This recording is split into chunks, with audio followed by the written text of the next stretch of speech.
The spring calving season is all wrapped up for this year, and in most cases the cows have been turned out into the summer pastures.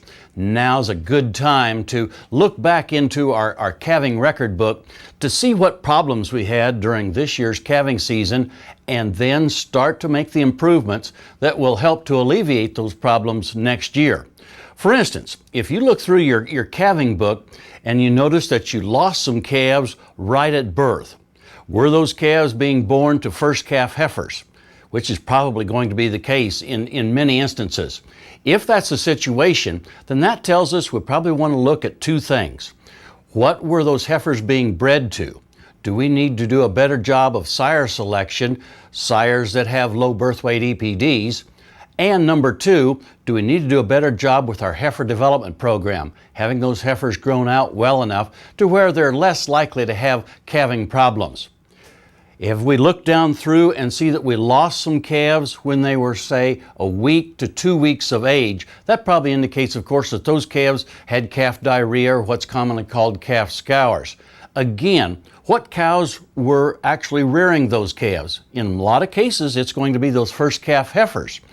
Those are the ones then that tell us that we probably want to alter our growing program to make sure those first calf heifers are in a body condition score of about a 6 at calving time, so that they give the maximum amount of milk that they're genetically capable of doing. Therefore, those calves get the maximum amount of colostrum at the first nursing that gives them some disease protection.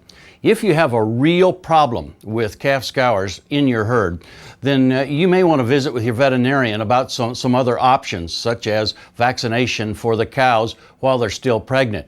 Or consider what's called the Sandhill calving system. And that's a very complicated system that the Nebraska large ranches use, where they actually move cows that have calved away from those that are about to calve in order to try to break that particular situation where the calves that are infected with scours don't reinfect the newborns.